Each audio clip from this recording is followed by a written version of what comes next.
Media Belanda AD menyebut PSSI dekati pemain keturunan Michel Bakker untuk timnas Indonesia. Mereka berusaha merayu sang pemain agar mau dinaturalisasi menjadi WNI.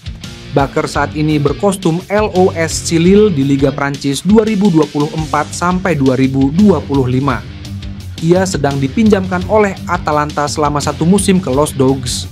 Menurut informasi yang beredar, Bakker memiliki darah keturunan Indonesia dari kakeknya yang berasal dari Maluku. Hal itu membuat PSSI langsung berusaha mendekati sang pemain. Media Belanda AD menyoroti kabar tersebut. Mereka menyinggung soal ambisi Indonesia menembus Piala Dunia 2026 dengan menaturalisasi pemain-pemain keturunan. Indonesia berusaha mengejar tiket Piala Dunia, juga berusaha merekrut Michel Bakker. Timnas Indonesia bisa semakin kuat dengan sentuhan Belanda. PSSI berupaya mendatangkan Michel Bakker. Pemain berusia 24 tahun itu memiliki darah Indonesia. Kakeknya lahir di Maluku, kata Ade. Lebih lanjut, Ade menyebut Bakker sadar dengan ketertarikan dari PSSI untuk menaturalisasinya. Namun, ia sejauh ini masih menantikan panggilan dari timnas Belanda. Patut dinanti apakah Bakker akan dinaturalisasi menjadi WNI atau tidak. Sang pemain tentu akan jadi tambahan bagus karena bisa diturunkan di pos bek tengah, bek kiri, hingga sayap kiri seperti Calvin Verdong. Almere City FC akan ditangani pelatih baru yakni Jeroen Rijsdijk. Ia tentu diharapkan dapat membawa Tom Hai dan kawan-kawan keluar dari zona degradasi di Liga Belanda 2024 sampai 2025. Rijsdijk resmi ditunjuk pada Jumat 3 Januari 2025 malam WIB. Pria berpaspor Belanda itu menggantikan posisi Hedwiges Maduro yang telah dipecat seiring rentetan hasil minor. Namun, Rijsdijk akan menahkodai Tom Hai CS hingga akhir musim ini atau tepatnya 30 Juni 2025. Tantangan berat harus dijalani, mengingat Almere City masih terdampar di zona merah atau posisi 17 pada klasemen. Sementara Eredivisie 2024 sampai 2025. Manajer teknis Almere City, Johan Hansma, mengungkapkan pihaknya tidak punya banyak waktu untuk mencari sosok yang tepat sebagai pengganti Maduro. Ia berharap Rijsdijk bisa membawa klub berkostum merah itu menjauh dari zona degradasi. Rijsdijk sendiri sempat menjadi asisten pelatih Almere City, tetapi memutuskan hengkang ke Sparta Rotterdam pada 2021.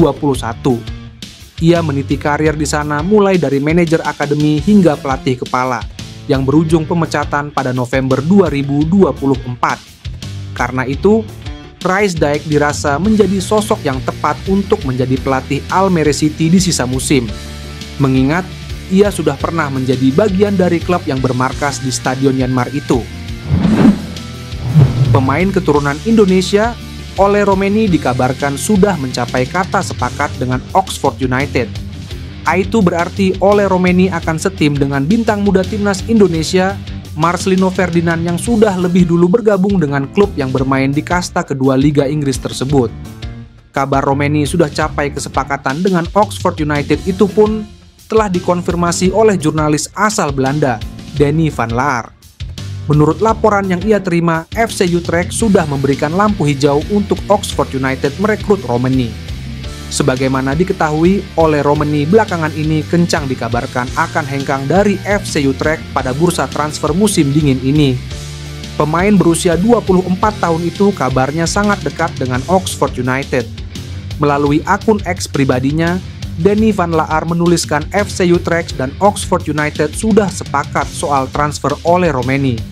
FC Utrecht dan Oxford United telah mencapai kesepakatan tentang Ole Romeni, tulis Danny. Dengan demikian, hampir dipastikan Ole akan meninggalkan Stadion Galgenwaard pada bursa transfer musim dingin 2025. Pemain keturunan Medan, Sumatera Utara itu punya bekal cukup matang sebelum ke Oxford United. Selama berseragam FC Utrecht, Ole telah mencatat 32 penampilan dan mencetak 3 gol.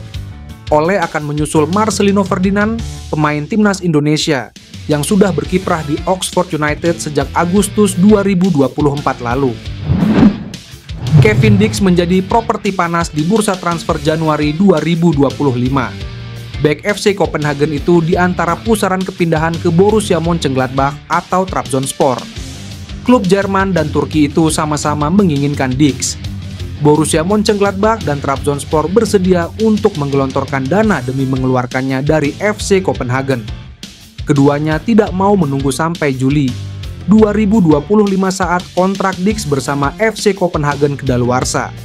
Borussia Mönchengladbach dan Trabzonspor memilih untuk saling sikut pada bulan ini. Bahkan, perekrutan Dix telah disetujui oleh pelatih Trabzonspor, Şenol Güneş. Kini tinggal FC Copenhagen dan pemain berumur 28 tahun itu yang menentukan pilihan. Trabzonspor disebut-sebut telah mencapai kemajuan besar dalam transfer Kevin Dix yang kontraknya akan habis pada akhir musim, beber media Turki, Karadeniz de Sonokta. Market value Dix di Transfermarkt hanya dihargai 4,5 juta euro atau sekitar 78,2 miliar rupiah. Nominal itu sebenarnya tidak terlalu tinggi untuk Borussia Mönchengladbach dan Trabzonspor. Sementara itu, media Jerman Bild menyebutkan Borussia Mönchengladbach akan lebih menjual Thomas Cevancara dan Nathan Ngumu untuk membeli Dix dan pemain FC Augsburg Ruben Vargas. Timnas Indonesia menjalani 2024 dengan sangat menarik. Tim Garuda melaju ke babak 16 besar Piala Asia yang digelar pada tahun tersebut. Tidak hanya itu, Timnas Indonesia juga melaju ke putaran ketiga kualifikasi Piala Dunia 2026, sesuatu yang belum pernah dilakukan sebelumnya oleh tim Garuda. Pencapaian yang dilakukan Timnas Indonesia itu mengundang perhatian media dari luar negeri. Misalnya yang dilakukan oleh media Malaysia, Stadium Astro. Mereka bahkan tanpa ragu menyebut Timnas Indonesia sebagai tim ASEAN dengan penampilan terbaik di sepanjang 2024. Stadium Astro menyebutkan beberapa penampilan paling membanggakan Timnas Indonesia di sepanjang 2024. Namun, kemenangan 2-0 atas Timnas Arab Saudi November lalu disebutnya sebagai momen yang layak untuk terus diingat. Kemenangan itu sangat bersejarah bagi Timnas Indonesia. Apalagi selama ini tim Merah Putih tidak pernah bisa meraih kemenangan atas Green Falcons. Yang lebih membanggakan lagi, sang Garuda kini menduduki peringkat ketiga klasemen grup C dengan raihan 6 poin dan mencatatkan kemenangan atas tim peringkat 59 dunia Arab Saudi di Stadion Utama Gelora Bung Karno.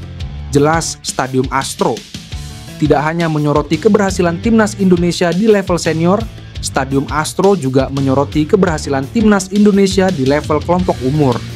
Diketahui, Timnas Indonesia U23 melaju ke semifinal Piala Asia U20 2024. Timnas Indonesia U20 lolos ke Piala Asia U20 2025 dan Timnas Indonesia U17 juga melakukan hal yang sama di kelompok umur mereka. Ian Maatsen layak dicoba untuk dinaturalisasi menjadi pemain Timnas Indonesia usai dirinya dicoret dari skuad Belanda untuk Euro 2025. Timnas Belanda baru saja mengumumkan skuad akhir mereka untuk Euro 2025 pada Rabu. Kompetisi bergengsi Euro 2025 sendiri akan dimulai pada 15 Juni 2025 mendatang.